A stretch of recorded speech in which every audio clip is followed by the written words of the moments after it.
Welcome to Team Wild's Varminators, Texas special. Now usually on Varminators we're driving around the British countryside looking for foxes, rabbits, rats, pigeons, all manner of little creatures that are causing havoc in the countryside. And here in Texas there's also not so little creatures causing havoc in the countryside. And we're heading out into the darkness to see if we can nail a few.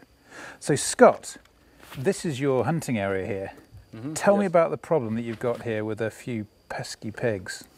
Well, our fellow hogs are just taking over here down here in Texas. For one thing, they root up the land, they ruin crops, they root up large holes where your livestock can trip, break a leg, either your horses or your cows. And then not only that, but all the supplemental feed we do for our deer that we're trying to raise trophy deer, they come up and consume all of our supplemental feed. So they're just like a one furry eating machine. Oh yeah, and but they're very prolific. And they'll have 2.5 litters a year. And so you can go from 20 pigs to 150 in a matter of 6 months. And we're just trying to control that population growth. So how difficult is it to stay on top of these pigs? Very difficult. You can't kill enough. You just can't kill enough of them. Okay, so well, we're hoping you're going to help us out tonight.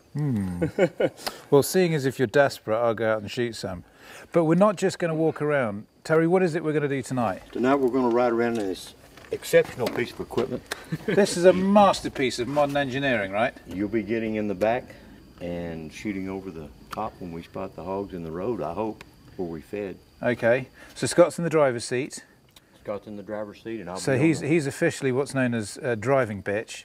You're a lamping bitch, and the shooter, as usual, is God. Perfect. We head out into the night in search of our voracious villains.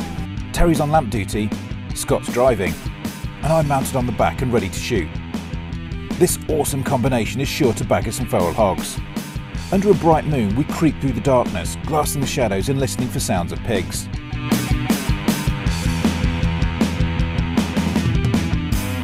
A little way across the estate, and we see movement just up ahead.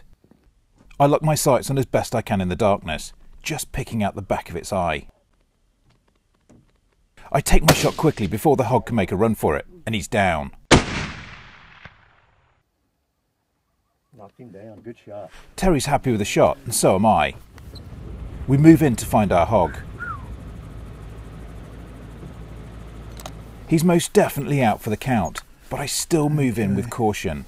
An injured hog is not to be trifled with. No, he is down and out for the count. Yoof! Now, how far was that? That felt like a long way, oh my word. I tell you what, Scott, your rifle shoots perfectly, brother. That's a good shot. That was about 140, 150 yard shot. Too. 150 yard shot in the dark, which is very exciting. And here he is. He's really, really muddy. Where are these guys wallowing? Because there's a tank right over here. It's got a lot of water and mud in it. Right, okay. He's got plenty of European boar in him as well. You can see that from he's got very coarse hair, big ridge across the top of his back. Very, very pretty animal. And look at the tusks on that. My goodness. You wouldn't want to get tussled up with those in the dark now, would you? Once again, perfect shot.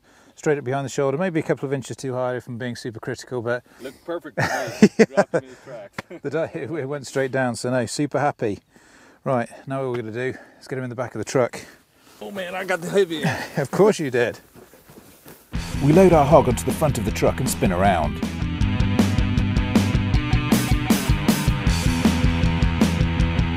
We drop him back at base and head off out into the night once again. Creeping through the darkness, we glass the shadows some more. We find a huge group of problem porkers going about their business just down the road ahead of us. Unaware of our presence, I get myself set for a shot. With a large group all banded together, I don't want to be firing pot shots into the darkness. I wait for the right moment and a pig to stand clear of the rest. It's totally unacceptable to risk injuring 2 or 3 when patience will always lead to a clean shot. The pigs dart for cover and it looks like I've missed the lot. Did I miss it? Then one comes running back out of the bushes, clearly hurt and moving into its final death throes. It squeals and writhes only for a few seconds and then passes. I knew it was a good shot. Honest. We head in to claim our prize, and it's a definite goner. Yeah, we're done. Okay. I have to say, Scott, once again, your rifle is absolutely incredible.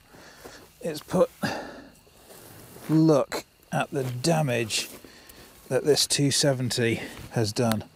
I don't think I've seen a wound channel like that before, and I certainly don't think I've seen so much blood. What an incredible... That wound is cavernous. Not quite such an old pig this time. In fact, it's a young sow. Yeah, very young sow.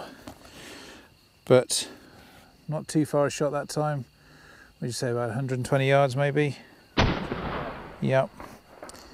Good. But look at this, Scott. Excellent. My goodness, that chest cavity is pretty much empty. Perfect shot again. Drop him in his front. Yeah, I think that's more to do with your rifle than it's to do with me. But as we say, straight behind the shoulder, it's exactly what we're looking for. Another pig down. And we've still got some more work to do. It looks like you got the heavy side once again. We load the hog onto the truck and make our way back to base camp again.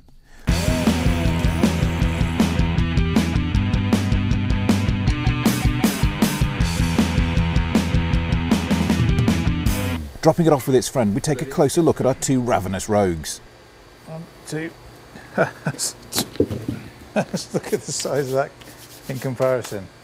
So there we have it, a very exciting night on the pigs. Not quite the normal Varminators fare, but this is how it's done, Texas style. A couple of hours driving around in the outback out here on probably the coolest buggy that I think we've spent any time when we've been out hunting. We had Scott with us who was doing the driving, Terry doing the lamping, both did a phenomenal job.